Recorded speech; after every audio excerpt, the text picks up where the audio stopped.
these things on? I don't know which. How about that one? Yes? Can you hear me? Yes, okay.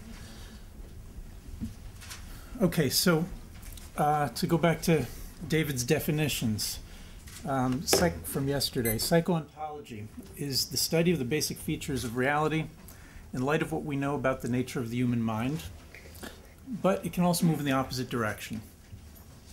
It can be the studying of the nature of the mind in light of what we know about the basic features of reality. In this paper, my argument moves in the world-to-mind direction. I'll seek to uncover features of the mind's central processing system by examining aspects of the objects of human cognition that seem to be present across most or all cognitive domains. These general features of human ontology are then going to be used as the basis for a sketch of a domain general central processing mechanism capable of generating such an ontology. Finally, I'm going to ask whether the proposed domain general central processor can account for the rudiments of natural language. I argue that it can, thus challenging the assumption common in the cognitive science literature that there must be a specialized domain-specific language module for language to be possible. Such a psycho-ontological method can't, of course, be used conclusively to settle questions about the structure of the human mind, but I suggest that it can give us something that we could really use, a prima facie view of the operations of the mind's elusive central processing system. So is central processing needed in our model of the mind? Well, this is a question. The question of whether the mind possesses something like a central processing system is almost as old as current cognitive science itself. Early in the 1980s, when Chomsky and Fodor offered their first formulations of the modularity thesis as a framework for thinking about mental architecture, they found themselves divided over the question of whether an architecture of domain-specific modules was likely to leave much room for an overarching central processing system that would carry out a set of what are often called higher mental operations. In the modularity of mind, in Fodor's modularity of mind, the faculties or organs responsible for domain-specific operations of perception and language cognition are considered to be, as all of you know, encapsulated, by which is meant that their operations are largely autonomous and free from interference with each other and from other mental processes. But autonomous modules aren't all there is to the mind in Fodor's view. Beyond these, Fodor posits a domain general processing center, which would be responsible for thought, belief, problem solving, and other higher level functions. On Fodor's view, this part of the mind is difficult and possibly impossible to break down into distinct operations, and unlikely to be located in distinct structures of the brain. The result is an architecture that has two tiers. Okay, so there's one, like a bottom tier, of discrete domain-specific perception and language organs that are susceptible to empirical examination. And then there's this another, which remains resistant to characterization and empirical study. Chomsky's view of modularity was more ambitious, and in fact, this is really the one I think that has become dominant. Far from limiting the list of encapsulated organs to those processing perception, Chomsky's rules and representations suggest that the mind is composed of a series, or it may be composed of a series of domain-specific modules whose business is the conduct of thought itself, each according to a grammar or a set of rules specific to a particular subject area in question. Among the possible autonomous domain-specific modules mentioned in Chomsky's book are modules dedicated to everyday objects, language, mathematics, physics, understanding scientific theories, structured verbal discourse above the level of sentences, music, social structures, human personality, facial recognition, and more. And of course, Steve Pinker contributed greatly to refining and developing this theory, among other places in the language instinct, and many others have since contributed to this discussion. And in principle, Chomsky's program is not limited to the exploration of the properties of such distinct domain-specific modules. He does speak a number of times in the book of proceeding to a higher level of analysis. But as far as I know, Chomsky's discussions of mental architecture never really attain such a higher level of analysis. This reticence is visible, for example, in the following passage. This is Chomsky. It remains an open question to determine whether there really are significant analogies between the principles of mental representation and computation that seem well motivated in the study of language and other mental operations in other domains. Personally, I'm skeptical. I see no interesting analogies in other cognitive domains. there seems little reason to suppose for the moment that there are general principles of cognitive structure or even of human cognition expressible at some higher level, from which the particular properties of particular mental organs, such as the language faculty, can be deduced, or even that there are illuminating analogies among these various systems. The supposition that there are no general principles of cognitive structure expressible at some higher level is not peripheral to the nature of the human mind in Chomsky's writings. Because once one posits a module for language and another for mathematical thought, and yet another for understanding scientific theories, it becomes quite unclear what's left for higher mental faculties to do that are not already performed by these modules. Now, the modularity thesis has proved immensely fruitful in cognitive science research in the decades since it was proposed, decades in which empirical research has had its hands full just in establishing the nature of encapsulated faculties such as the visual processing system. But the question of the domain general central processor can't be deferred forever. If you swim upstream far enough into the process of recognizing visual objects, eventually you have to wonder, and many scholars in fact do explicitly wonder, is the object being processed at this point merely a visual object, that is, an object to the extent, an object of human thought only to the extent that it's an object in the context of the vision module? Or is it the object visible as an object in part because of a downward imposition of some kind of an object form from a central processing system not yet taken into account? The more successful cognitive science becomes in untangling the secrets of the faculties of perception, the more pressing this question is inevitably going to become.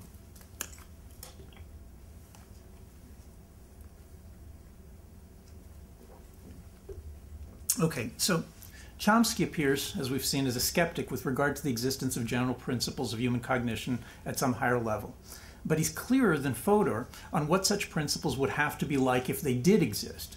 The entire question for Chomsky pivots on whether you can identify illuminating analogies between the operations of the mind in one domain and those that characterize its functioning in another. And this only makes sense, because if everything you encounter in one domain of the mind's operations looks entirely different from what you see in examining another domain, as the W.H. Island constraint of the language faculty appears different in Chomsky's account from the distribution of orientation specificities of the visual cortex, then the idea that both are functioning by grace of a higher system remains possible, but without any evidence for it. On the other hand, if you find clear analogies between mental operations in one domain and in another, this opens the door at least to the possibility that what are on the surface appear to be distinct domains governed by independent modules are really particular instances of the operation of some higher system. This intuition about the higher system need not be right. It is possible to have analogies across some or all domains, as Carruthers emphasizes this in his book, that are the result of duplication of functions within the respective domain-specific modules. But I don't find this scenario particularly plausible. Since its inception, the modularity thesis has been built from phenomenological evidence. The initial suspicion that the visual perception system is encapsulated rests, first of all, on the fact that we do not experience leakage, or at least the overwhelming majority of the time, leakage, even when the system is not functioning well, between the things that we see, for example, and the things that we hear, or the things that we smell. We don't ever mistake a sight for a sound. We're not familiar with experiences in a gray zone between sight and sound, nor does what we see seem to have a direct effect on what we hear. It's these facts, drawn from the phenomenology of perceptual experience, that make the modularity thesis initially plausible, and then create the pathway for the research program. But this same kind of encapsulation does not appear to be present in higher order operations of the mind. The emotions seem at times to have a direct effect on our reasoning, as Damasio and many, many others at this point have pointed out. Mathematics and the physical sciences seem at times to advance on the basis of judgments that are aesthetic in character. The forms of language, too, are not entirely distinct from those of logic and mathematics. Now, none of this, of the argument that I just made, none of this proves that the higher operations are not conducted by encapsulated domain-specific modules. But it does mean that considerations that gave the theory of encapsulated domain specificity its initial force and plausibility are attenuated or absent in the case of higher order mental operations. What I take away from this discussion is at least the following. If there is a central processing system of the mind that functions according to a unified set of operations, it seems highly probable that the presence of this system will be felt by way of common features visible in the mind's operations across many or all domains. So the search for a way of characterizing the mind's central processing system does, as Chomsky suggests, seem likely to begin by finding those common features. And now the question is, are there such features? Are there features of human cognition that persist across multiple domains or even all domains? Recent cognitive science has begun to revive this question, for example, in Steve's The Stuff of Thought. And in fact, there do seem to be more than a few such features. I'll quickly name a number of them. This is not an attempt to be exhaustive by any means. Number one, objects. In every domain of human thought, our understanding is met with objects. By an object, I mean a discrete entity that can be given a name, makes recurring appearances within a given domain, and can be reliably distinguished from other entities in the same domain. According to this definition, an object can be any concrete particular, like a specific apple or a bird, but also a war, the sky, a mirror image. But also, abstract and even fictitious entities are by this definition to be recognized as objects of human cognition in their own domains, so long as we have a good shot at identifying them and distinguishing them from other entities in the domain. Thus, the number 5 is a mathematical object because we can reliably distinguish it from 6 and 7. And Anna Karenina is a cognitive object in the domain of Russian literature, and so on and on. Understood in this sense, the object can be seen as a central feature of ontology that appears to be, as far as I can tell, perfectly universal. Indeed, we can propose as a law of human cognition no domain of human cognition without objects of human cognition. 2. Sensation and meaning. Across all domains of human cognition, as far as I can tell, objects of human cognition are recognizable as composite entities, analyzable into 2 distinct aspects or parts. Objects consist in part of present or recalled sensations, which are qualities detected by means of external and internal senses. Here I refer in my paper to Jesse's extremely expansive and I think very persuasive description of what sensation is. But sensation alone is never sufficient for recognition of an object in any domain. In addition, every object includes a certain meaning, which provides at a minimum the object's identity and apparently much, much else. So another law governing objects of human cognition appears to be no objects of human cognition that are not in principle composites of sensation and meaning. 3. Normativity. In every instance of an object appears to be either a better or worse instance of its kind, of its type.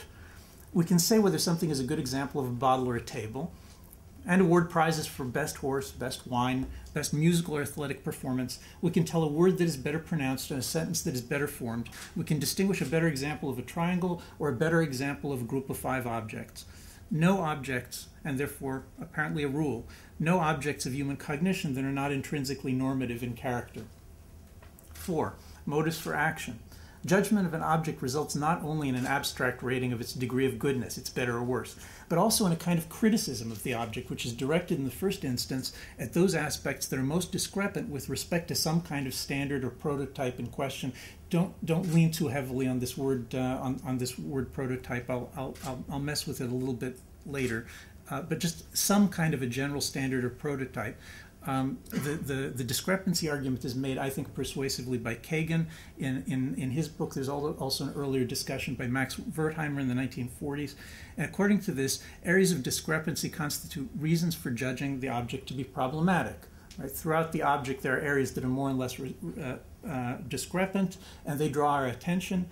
There are also potential motives for action directed toward the improvement of the object, and so constitute rudimentary plans for action. For example, where the leg of a chair is broken, this fact will draw my attention, and almost the first thing I'll see about the chair is that it has this problem, and that constitutes a rudimentary possible plan for how to improve the chair. So another possible rule, no objects without motives for potential action directed at their improvement as an intrinsic part of recognizing the object. 5. Parts and neighbors. Nearly all objects can be seen as having inside and outside, containing additional objects. An object outside of another is its neighbor. An object inside of another is its part. Nearly all objects in all domains have neighbors and parts.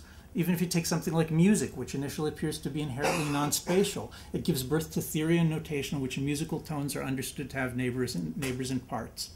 This appears to indicate that all domains of human cognition will be hierarchically organized, at least in potential, with every object of human cognition containing other objects as parts and coexisting with other objects within a larger object of which they themselves are parts. No domains without parts and neighbors, and so no domains that cannot be understood in terms of hierarchies and therefore spatially organized. 6. Causation. All right, this I know is very controversial, but just bear with me. I'll try to get through it quickly so we'll all suffer less. We're used to thinking of physical causation as unrelated to logical causation. Fire causes smoke, that's physical necessity, whereas the fact that two objects together with another two gives us four objects is considered to be logical necessity. But in terms of phenomenology, the two kinds of causation are experienced, I believe, as similar. Both involve a sensation of compulsion linking objects otherwise independent. And if Hume was right that the sensation of compulsion in the case of physical objects is not intrinsic to the reports of the senses, but an internal impression of the mind, and I actually think he was right, then physical necessity may not be so different from logical necessity as is often supposed, and that's the reason, for example, that we are inclined to use the same terms in describing them. If it turns out that the two kinds of necessity are in fact, or can be seen as subcategories of a single phenomenological form, then causation too could be recognized as a feature of cognitive objects across all domains, as far as I can tell. No domains in which objects are not causes of other objects, and therefore temporal. That's also controversial, but skip it for now. 7. Qualities and predication. In all domains, objects of human cognition appears possessing qualities. The coat possesses the quality of being red, the number 5 of being odd. By predication, I mean the cognitive ability of bringing an object of cognition together with another object so as to produce a sentence-like thought.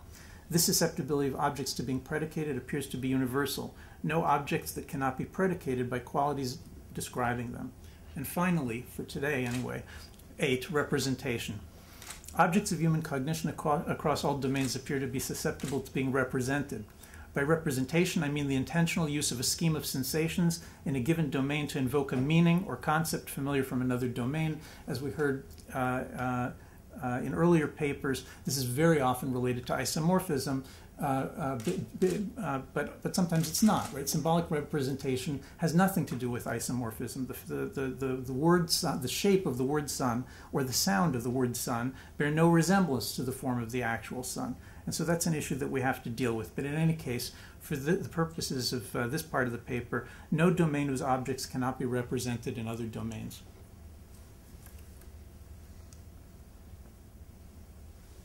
So I've proposed 8 features of human cognitive objects across most or all domains. I'm sure there are counterexamples and good ones, but even after these are taken into account, I don't believe the picture is going to end up being too different. The diverse cognitive domains are in fact characterized by a great many of what Chomsky calls illuminating analogies. In fact, many fundamental features of every cognitive domain are shared with all or most other cognitive domains. In this section of the paper, I'm going to try to make the possibility of a domain-general central processor handling higher-order operations stronger by taking the shopping list of domain-general features that I've presented so far and trying to describe a plausible mental mechanism, as Fodor says, a piece of hardware, one might say, whose structure somehow imposes limitations on its capacities, to describe a plausible mental mechanism that can be seen as possibly generating the features that I've described. If such a mechanism can be described, then on the grounds of parsimony, we should consider it a viable alternative, and maybe even the preferred one, to the supposition of a system of massively redundant domain-specific modules. Okay, so let's suppose that object recognition takes place in a manner, in some kind of a modified version of accounts that are familiar from early modern philosophers like Hume and Kant. On this view, object recognition involves the construction of a composite object that's built up out of sensation and meaning in accordance with a 2-step procedure as follows. 1. Noticing is a primitive cognitive mechanism that fixes upon a certain aspect of the field of sensation. What's noticed need not be the shape of a whole bird, for example. It can be the shape of the beak, or a fluttering of a wing, or a tugging of a worm. And then 2, recognition is the subsequent imposition or infusion of the meaning or concept bird in the sensual field encompassing the sensation that has been fixed upon. Okay, this is not something spectacularly new. You see something like it in Koslin. You see something like it in Ulrich Neisser. Kagan also has something not so different. But what I want to emphasize here is that these two steps, the step of noticing and recognition, they form a cycle. And this cycle is in fact fundamental not only to object condition, but to much else. So this is just schematically so you can get exactly what I'm talking about. The fundamental cycle works like this. There's a field of sensation. Something is noticed, is picked out of this field of sensation. That noticing leads to the infusion of the field of sensation by a meaning or concept in a step that's called recognition. And this cycle, I think, is going to turn out to be the basis of much, much, much more than simply object recognition. So how does normativity of the object fit into this picture? One familiar proposal goes like this. If an object is composed of sensation and concept that's imparted meaning to it, then what makes the object a better or worse example of its type is the distance of the sensory field from the standard or prototype provided by the concept. With this in mind, we can posit, all right, and this is something that I think is somewhat new, although Ehrenfeld has something a little bit like this. With this in mind, we can posit a tension in the cognized object, whether greater or less, where the field of sensation in which the concept has been opposed is farther or closer to being a good fit with the standard set by the concept. Okay, so this now gives us a mechanism that works like this. 3, the meaning or concept is considered a normative entity. Okay, that is a standard against which the field of sensation is compared, and that means that the meaning or concept is the conception of what the bird, let's say, ought to be. The is of the object is therefore derived from a conception of what the object ought to be in all cases. 4, tension. With the imposition of the concept in the field of sensation, a tension, and by this I mean an actual measurable physical quantity, apparently, is established, which is diminished as the fit between the concept and the field of sensation is better and increased where the fit is worse. 5, evaluation of the object can thus take place immediately without discursive thought, that is, without starting to make arguments about it or to think sentences about it. Just by feeling the tension, the degree of tension, we already have an assessment of the degree of tension in the object and therefore an evaluation of it. Now, the relationship between A, objects of human cognition, and B, human action with respect to these objects also begins to become tractable as soon as you posit a real physical tension in the cognized object. Suppose this tension is, as I've suggested, greater in those parts of the object that are particularly discrepant with respect to the concept. Okay, so then that can give you motives for action. 6, the tension arising in every object of human cognition is distributed throughout the object in proportion with the degree of discrepancy with respect to what it ought to be according to the concept applied. And this means that a motive or reason is a physical tension in at least one part of the object, providing cause for a change of behavior aimed at reducing this tension. And reducing this tension then becomes something that is actually capable of motivating action in real life. So we talked about the example of the chair, but this can apply very broadly. When I bend down to pick up a toy, this is very, very similar, by the way, to Josh Weinstein's paper. And to things Hubert Dreyfus has written. When I bend down to pick a toy, my child is left on the stairs. The discrepancy of the object's placement serves as the motive to pick it up and reduce the tension it creates by being there. When dancing or driving a car, the shifts of one's body or the position of the vehicle relative to other cars are undertaken consciously, but without discursive thought, also much faster than discursive thought. The motive for these shifts is a felt discrepancy between the position of one's body or the vehicle and the concept that serves as the normative standard against which the array of sensation is being compared. Okay, so now I've described a domain general mental mechanism which can give an account of at least 4 things: the persistence of objects in all domains, the composite character of these objects, their normativity, and the role they play in providing motives for action. Now what I want to do, and I'll try to do this as quickly as I can, is to introduce 3 additional domain general upgrades to the thing that I've described. It's going to harm the parsimony, but unfortunately we do kind of need them a little bit. First upgrade. As discussed, an object can be represented by unaccustomed sensations in a different domain as long as they're at least partially isomorphic to the object represented. But we haven't seen in anything in this mechanism, this fundamental mechanism I've described, anything that accounts for symbolic representation Right? It doesn't give us any way of explaining how it is possible for some symbolic representation to take place, and therefore words. So to account for this, I introduced the assumption that the internal structure of concepts is branch-shaped, involving multiple prototypes. Okay, let me explain what that means. For example, the concept of an A, of the letter A, may be successfully recognized where a number of different forms are present in the field of sensation. Right? An A can take all sorts of different forms. It can be recognized in the visible form of a capital A, in the visible form of a lowercase a, and of course script variations, the audible form of the sound AE, the tactile braille form of an upper left point within the braille grid, and on and on and on. Right? These are different prototypes. Each one of these is very, very, very different and can be, infinitely different from the others. Nevertheless, each of them is a prototype that is capable of serving as a norm that allows us to recognize an A. All right, and likewise, my concept of my wife Yael includes a branch not only for the way she looks today, but another gleaned from photographs of her form as a child and many, many others.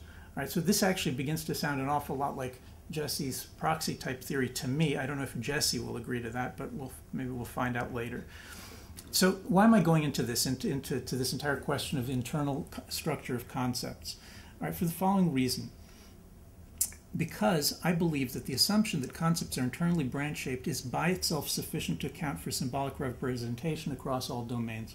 The argument goes like this. If concepts are established by way of a domain general system, then they can all possess the same quality of being internally branched.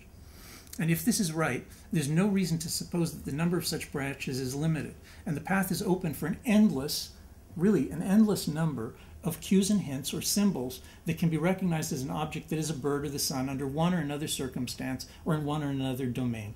Right? And the field is open for any kind of thing to stand for and invoke the particular meaning and concept. Okay, second upgrade. I now want to add very quickly two upgrades that enable us to do one thing that's crucial, which you can't do with the mechanism I've described so far, and that's to construct not just cognitive objects, but nested hierarchies of cognitive objects, okay, things within things. Glance, let's say that the glance is a mental sweep of the field of sensation involving a series of consecutive acts of noticing, unbroken by recognition. And then that 9 is serial recognition in response to that. This is just an adaptation of the fundamental cycle. All it means is that instead of going tick, boom, tick, boom, tick, boom, when we're recognizing things, you can also go tick, tick, tick, boom, boom, boom, tick, tick, tick, boom, boom, boom. Okay, that's important for being able to create hierarchical structures. I will not belabor the point, but really we need to read Bergson on this stuff. Third upgrade permits the object-bearing spaces that I just described being constructed by the glance mechanism as being able to be, each of their objects in each space being able to be opened up in order to create, using the glance mechanism, things internally to that. If you're interested in discussing this, we can talk about it more, but I'll just have to go forward just because of lack of time. The basic point of those two upgrades is you can create hierarchical structures of objects within objects. All right, so now what I've done is I've proposed a domain general mechanism that together with its 3 upgrades can account for most of the features of human ontology described earlier. There's still 2 I haven't discussed, predication and causation. Causation I'm going to skip for lack of time, but I do want to talk about predication. In classical philosophy, predication was supposed to involve qualities inhering in a substance, like the quality fat was understood to be a quality of the substance cat, as in a sentence like the cat is fat. But recent thinkers such as Quine have suggested, and I think correctly, that the distinction between substance and quality is largely a matter of customary grammatical forms and not a reflection of root ontology. His argument goes like this: we can easily treat is caddish as a quality and fat thing as an object, as a substance in which the quality is discovered. The 2 sentences, the fat thing is caddish and the cat is fat, once you get used to reading them, can easily be seen as describing the same static take on reality. As far as the operations of human cognition are concerned, then, we can use the concept cat to recognize a cognitive object that's a cat. We can use the concept of a fat thing to recognize a cognitive object that's a fat thing in a certain field of sensation. Right? There's nothing different here. These are both the same fundamental cycle of recognition. If this is right, This clears the way to understanding the operations involved in predication. Cognitively, a cat and a fat thing are two unrelated objects, and there's no reason they should be identified with one another. But we know that a given field of sensation can be recognized in terms of first one concept and then another. This is the same cognitive phenomenon that Wittgenstein referred to as seeing as. We recognize a cat in a certain field of sensation, and then we see a fat thing in the same field of sensation. So what holds the bundle of these two qualities together and prevents them from being coexistent objects side by side is that the same aspect of the field of sensation is seen first as a cat and then as a fat thing. It's these same sensations that are immediately recognized first by means of one concept and then another, this quick change of aspect that lets us see the thing first as something and then as something else. And this, I propose, is exactly the kind of concatenation that's the basis cognitively for predication in natural language sentences. What this means is that the second operation of recognition, the imposition of the fat thing on the thing that's already the cat, results in the construction of a structure that is molecular in its shape. Okay, and on the left here, we see a molecule. And what this thing is, this is an entity within what's been often called the language of thought. This is mentalese. I know that most people don't mean something like this when they're talking about it, but I think that this is what mentalese really works like. It's a molecule that's built by imposing first the meaning or concept cat in a certain noticed sensation or in the area around it, and then subsequently doing the quick change and imposing a different concept in the same thing. What anchors it together is the same field of noticed sensation, but the concepts are different. And that, I believe, that's the mental operation that's predication, which then becomes linguistic predication, which I'll get to in a second. Okay. Okay, so I've now sketched a domain general cognitive mechanism that can be seen as generating these 8 features other than causation, which I didn't discuss. And in this section, what I'd like to do is I'd like to further test the explanatory power of the cognitive mechanism I've described by seeing if it can shed light on the relationship between the mind's central processing system and natural language. If my model can account for known features of natural language, this will be strong additional evidence for the existence of a powerful domain general central processor such as we've been discussing. Now, as most of you know, there are few assumptions that are as well entrenched in the cognitive science literature on mental architecture as the supposition that the grammar of natural languages is too distinctive to be governed by or derivable from the operations of a general-purpose higher processor. This assumption is what is, in fact, for Chomsky in Rules and Representations, this is what makes the language module into the sort of the paradigm for all the rest of the models that he's dealing with. And even in Chomsky's modularity of mind, it's the arguments in favor of an encapsulated language faculty distinct from higher operations of the mind is central. The view I'll present here suggests that this assumption has been, that the assumption that natural language can't largely be the work of a domain general higher level processor has been adopted too quickly. I'll show that there are indications that a domain general processor can in fact account for at least the rudiments of natural language. In particular, I suggest that when analyzed in terms of the basic mental operations needed for its construction, natural language seems to depend on only a limited number of operations, namely representation, symbolic representation, predication, and the construction of hierarchies of objects within objects, all of which have already been accounted for in my model, and all of which, by the way, are needed for many, many other things that the mind does. None of them are specific to language in particular. Let's look at them in turn quickly. 1. Representation. I've described the way that the internal branch structure for concepts permits recognition of a given object using many different forms, and the way that that accounts for the mind's capacity to represent cognitive objects across all domains using arbitrary, even arbitrary visual, audible, and tactile symbols. And this, in fact, is what words are. A word is a cognitive object in which a familiar concept like sun or moon or my son Binyamin is recognized as supplying the meaning of what's an otherwise completely arbitrary visible or audible sensation, like the written mark sun. Okay, a word is, in other words, a representation in the domain of written or spoken language of objects familiar for other domains. 2. Predication. The ability of the mind to recognize and generate symbolic representations of objects in domains different from those in which they were originally encountered is sufficient for the creation of words. But it can't be sufficient for establishing the kind of relationship between cognitive objects that underlies natural language sentences. To hook things together the way that things are hooked in sentences, you need predication, okay, as we've described. And the molecular thought depicted in section 4 before, what it is it presents a likeness of an actual structure built by the central processing system when one cognitive object is predicated on another. But the question is this: if that's right, that those molecules are mentales, then what's the exact relationship between these kind of molecular structures that this processor that I've described can build, and a sentence like "the cat is fat," which we use to represent it? 3, we need the construction of hierarchies of objects to answer that question. My proposal is this: that language at the level of sentences is a means of using the nested hierarchies of cognitive objects that the domain general central processor is so good at building to represent the operations of the mind's higher processing system itself. On this view, language at the level of sentences is an entirely different kind of system of representation from what we're used to thinking about. Right? It's not one that represents the objects of human cognition in the standard sense. It's not, sentences don't represent cats and fat things as we believe they usually do. They do something else. They represent the operations of the human mind.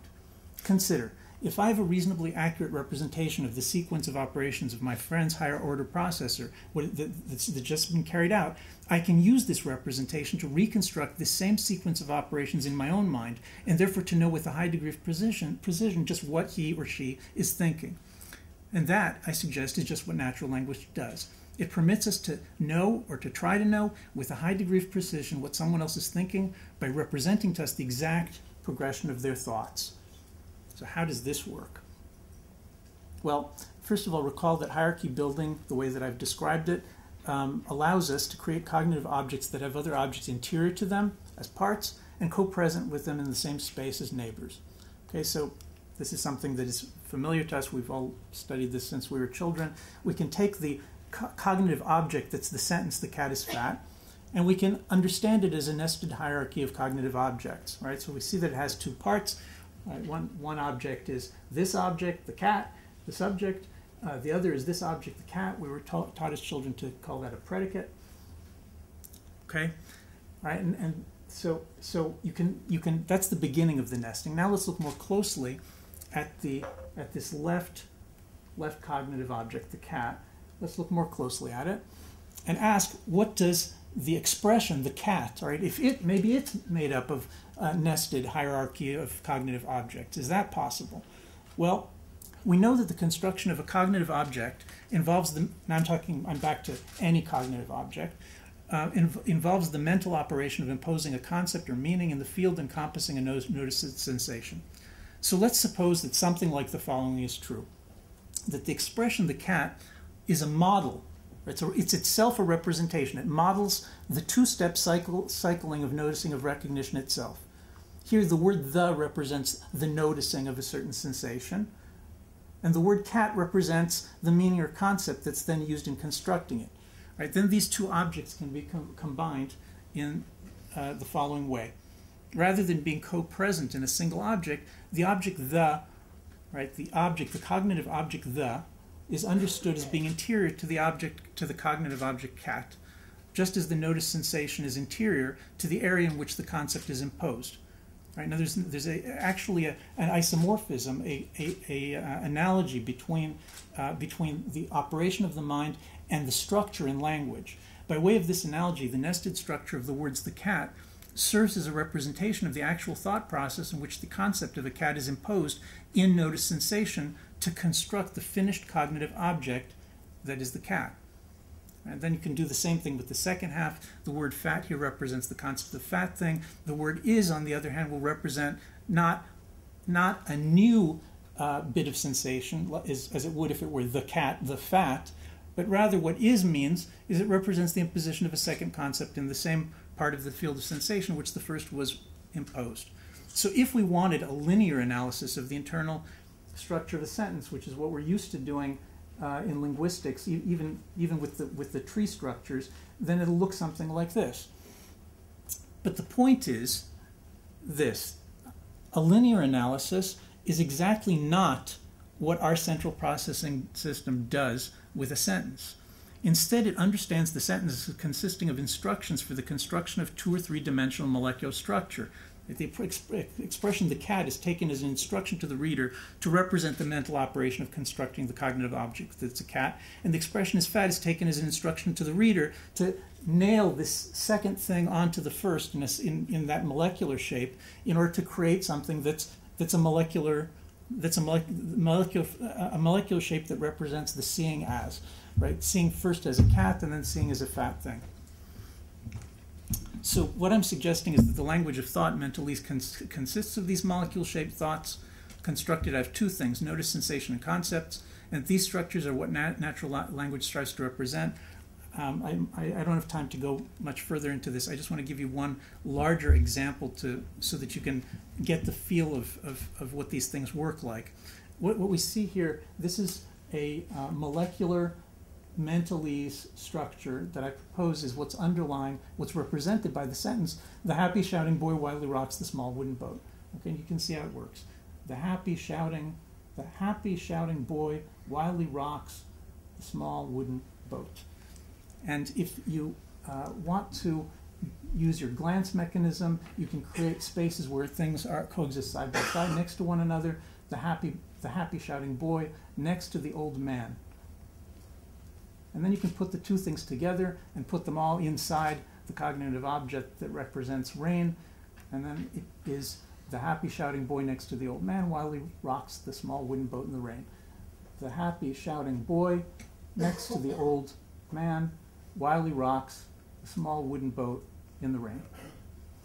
Okay, so I've proposed a description of a domain general cognitive mechanism that can serve as the underlying cause of at least central aspects of natural language. I've suggested that the tree structures used to parse sentences in linguistics point to something that actually exists in the mind, that point to a structure of nested hierarchies of cognitive objects, that is words, that natural language is built out of. Two, I've suggested that what these hierarchies of objects represent is not the world, as is commonly supposed. Instead, what is represented in sentences is the operations of the domain general central processing system itself. Three, the nested hierarchies used in natural language to represent thoughts appear to rely on three fundamental operations: representation, predication, and hierarchy construction, and all of these are already accounted for in the domain general mechanism, and in fact we need them for other things anyway. So natural language does not, as far as I can tell, appear to require any additional fundamental cognitive abilities beyond those required for cognition in other domains. If this is right, then there seems to be no need for the Chomsky-Fodor hypothesis of an innate domain-specific language processing module. Yoram? Yeah. Thanks. Yeah, thanks. I'm quickly finished. The Chomsky-Fodor debate of the 1980s launched a cognitive science in search of domain-specific modular structures that was supposed to characterize the architecture of the human mind. And this was a successful research agenda. But it hasn't shed light on many of the questions that Fodor admitted we'd most like to know about, those associated with higher-order operations. Chomsky's bet that most of human thought takes place within domain-specific modules has led to a voluminous but highly speculative literature about the identity of these modules and the unique grammar operating inside of them. Meanwhile, Fodor's hypothesis of a domain general central processing system has suffered from relative lack of attention. I've suggested that psycho-ontology, the study of human thought processes in light of fundamental ontology of the world, may well be the road we need to begin thinking carefully about the possibility of a domain general central processing system. Thank you.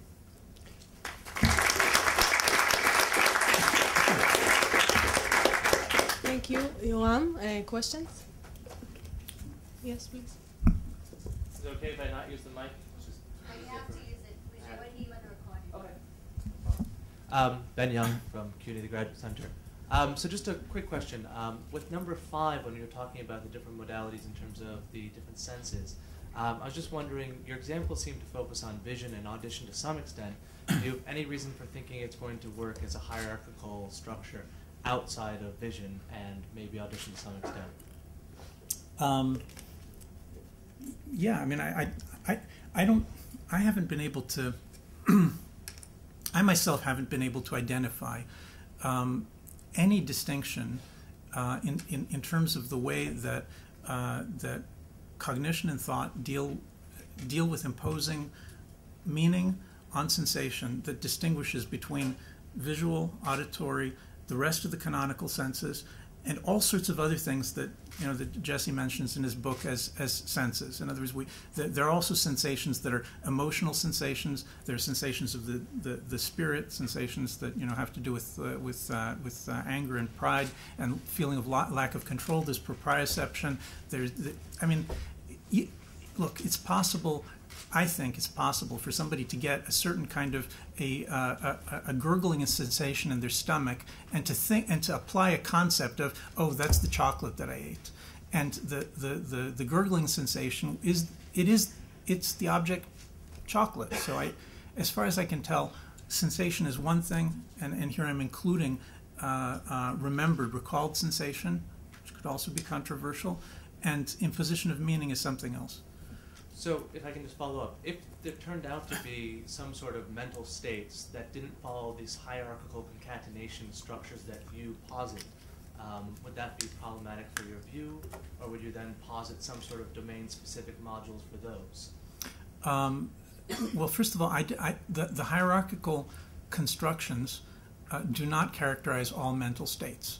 Okay, meaning the reason that the hierarchical thing is an upgrade, is an add-on, is because look, when I'm driving a car, it seems to me that I have a certain concept or form about what the space around the car is supposed to be like. Right? I have a certain concept or form, whatever you want to call it. The car is supposed to be in a certain place, and other things that are around it are supposed to be relative to it in a certain way. And as Josh described this really well in his paper, when something steps out of line, like when some motorcycle shoots out in front of you, and all of a sudden the whole thing like begins to crumble, the motorcycle is discrepant. The tension, the feeling of discrepancy and tension goes through the roof, and the reaction is completely automatic. I mean, you go like this in order to avoid saving the guy's life, and you haven't applied a single additional concept, much less started building structures, with that is a motorcycle. Motorcyclists are human. Humans should be saved at all times. Therefore, I should not squash him. Therefore, nothing like that happens. So many of the most interesting mental states have nothing hierarchical about them at all.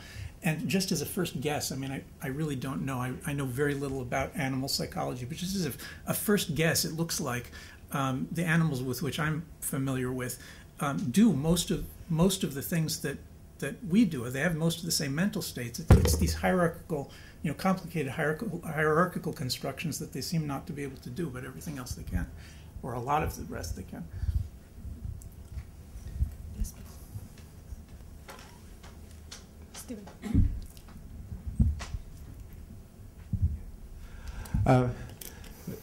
There have been many attacks on Chomsky Fodor-style modularity, and as far as I know, there's never been a defense of it. And I think there's a good reason for that, namely that those two individuals are strong personalities. They've attracted cults of personality around them. They've attracted a disproportionate amount of attention. But their original ideas, I think, were just not defensible in the first place. Clearly they had a foil in mind, namely a kind of radical empiricism that would say that all thought is composed out of a soup of sensory features. And it's not a complete straw man, because that's the way a lot of mainstream connectionism developed. So they were arguing against that general view of the mind. But in putting forth an idea of encapsulated modules with nothing in common among them, this is an idea that was completely extreme to begin with and very poorly defended, because one thing that Chomsky and Fodor have in common is that they give no attention whatsoever to any domain other than language. And when it's hard to know how these could even have been coherent viewpoints to begin with. We talk about what we see, we talk about what we hear, we talk about what we plan. So it can't be that there is no interactivity between a language module and the other parts of the mind, nor is it even clear what it could possibly mean for two computational systems to have nothing in common. They've got to have something in common. In my view, the way they have set up something that is not extreme empiricism was just never coherent in the first place, which is why other psychologists who have investigated domains other than language and share with Chomsky and Fodor the idea that radical empiricism and extreme structuralist connectionism are wrong, nonetheless have never proposed anything that could be called encapsulated modules with no commonalities among them. So take, for example, work by people in conceptual semantics, such as Ray Jackendoff, people in domain-specific approaches to development or core knowledge, like Alan Leslie and Simon Baron-Cohen and Susan Gelman and Susan Carey and Elizabeth Spelke. People in evolutionary psychology who posit a lot of structure to the mind as a result of evolution. But none of them could ever say that these subsystems are either encapsulated or completely sui generis, just because it makes no sense. So just to be concrete, say Ray Jackendoff, who has a very articulated theory of language, also has a very detailed and data-rich theory of music, probably the best there is. And he's upfront that there are a number of similarities between language and music. Both of them have a overlapping, perhaps shared metrical structure. That's why we can put words to music, for example. On the other hand, there seem to be things in language with no counterpart in music, and vice versa. This is not a kind of dogmatic pronouncement that it had to be that way, but just an empirical discovery of what's the best theory of language, what's the best theory of music. Not particularly surprising, because different cognitive systems have different functions, and if you have different functions, you're likely to have different tools. The tools may have some things in common, but they're likely to have some things that are not in common as well. And one analogy that I think is far more fruitful than encapsulated modules is that of anatomy, where there are, the body is not spam, it's divided into systems and organs. On the other hand, some organs are not encapsulated, like blood is an organ, but you can't draw a little dotted line around the blood, it's everywhere. And there is shared tissue among organs. There's epithelial tissue, which more than one organ has. Are these modules? Well, they're not really modules in the sense of plug-in chips. On the other hand, it's not spam either, or the cognitive equivalent of spam, namely just associations among sensory features. In my view, this is the fruitful way that the debate is going to be framed, namely, what are the similarities, what are the differences, what are the interfaces, and the idea that there's going to be no internal structure, that everything is going to be homogeneous, or that there's one central processor that does everything, is just unlikely to cash out, nor is the idea, which is, I think, never viable to begin with, of utterly autonomous encapsulated modules. And just in the case of language, I think you can get away with saying that language is just the product of a central processor that's used for everything, if you are content to analyze language at a very coarse level of, well, yeah, we identify objects, we predicate things of them, there's some hierarchical structure, and you leave it at that. But your account said nothing about things like linearization in terms of fixed orders that languages have to various degrees, or morphology, agreement, pronouns, case, all of the machinery that could be part of the inventory of language that's there because language does something that pure thought doesn't, namely it has to take those thoughts and put it out on a serial channel that other people can use, as you note, to recover those thoughts. In doing so, there's an engineering problem of how you get a stream of sound to convey that hierarchical structure, and there very well may be some aspects of that machinery that are designed for that task and therefore are not just, they don't just fall out of a central processor. Again, this is an empirical question that can be answered only by looking in detail as to how the nitty-gritty details of language work. The bottom line is I think that Chomsky and Fodor framing of issues has done a lot of damage. They are such salient, noticeable figures that they have, I think, framed the issue in a way that's invited many, many refutations, but not a lot of productive work. Okay, well, I can easily agree with almost everything you've said, and the parts I can't agree with are the parts about language where you're a leading expert in the world and I know extremely little. Still, I think that, and also I should say that in your argument, your more recent argument with Fodor about the nature of modules, I'm persuaded by, and I accept the shift that you introduced in the debate with him, that, look, modules, to be scientifically relevant and interesting and important for our research programs, modules don't have to be domain specific in the sense that they're like this, that it's like a German research university and physics has nothing to do with math and math has nothing to do with biology, and they're all, no department speaks to one another. The proposal that the kinds of apparently innate mechanisms that I was just hypothesizing exist, that that in terms of the brain, those innate mechanisms, well, the noticing mechanism, well, that's probably modular. If there is such a thing, the recognition mechanism, if there is such a general thing, then it's probably modular, and so on for all these different operations that I'm suggesting that you need in order to build a model. What's missing for me in the literature, though, is what I began with, which is that, and this, if you can point me to things that I'm not familiar with, I will really, really be grateful, because I'm sure there's a lot that I don't know. But from what I've seen, the attempt to scale up to what used to be a commonplace in among philosophical psychologists, before the common, the recent era, there are things that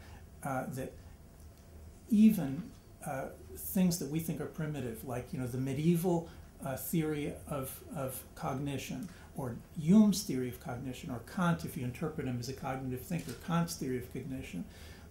There are things that those kinds of simple, powerful explanations give us that I haven't really seen modern cognitive theories be able to give us. And what I was trying to do in the paper is to give some kind of a hint of what you lose if you start at the bottom and you say, well, music has some relationship to language. But okay, so music has some relationship to language, but you could spend decades, you could spend centuries looking for local similarities between different domains and not get up to identifying, if there is a central processor, what it does. And so what I attempted to do is I attempted to say, look, if you look at all domains simultaneously, where I'm sure that there are things that that I don't know, and I'm missing something by saying all domains. But if you try to look at most or all domains simultaneously, which is sort of the classical, the old philosophical method, and you try to say, what's the cause? What's the thing that's causing all these domains to fall out in this way? First of all, you can make a lot of progress, and I'm not saying somebody else couldn't do better than what I did, but first of all, you can make a lot of progress even after you've read mounds and mounds and mounds and mounds of the most recent neuroscience and cognitive science literature. You can still make a lot of progress. That's the first point. And the second point, with respect to the particulars of language, I mean, this is more of a question from me to you than from you to me, I guess, but something that I've simply never been able to understand is that one possible explanation for commonalities of I don't know, for the fact that pronouns exist universally.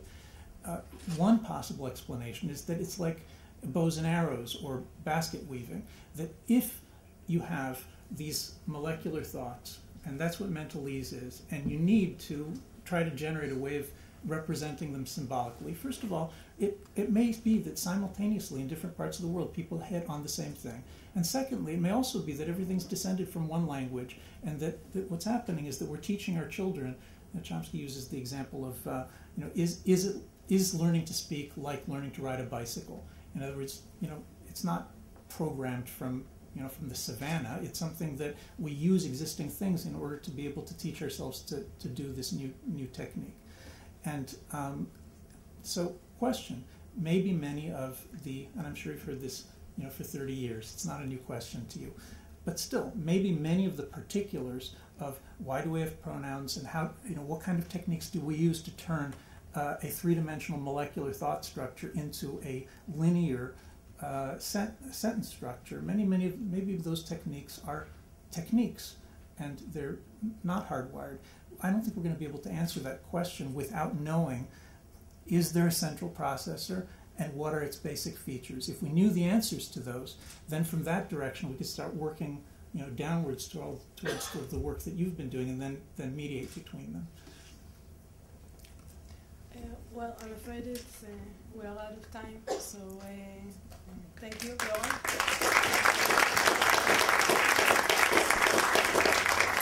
And our next speaker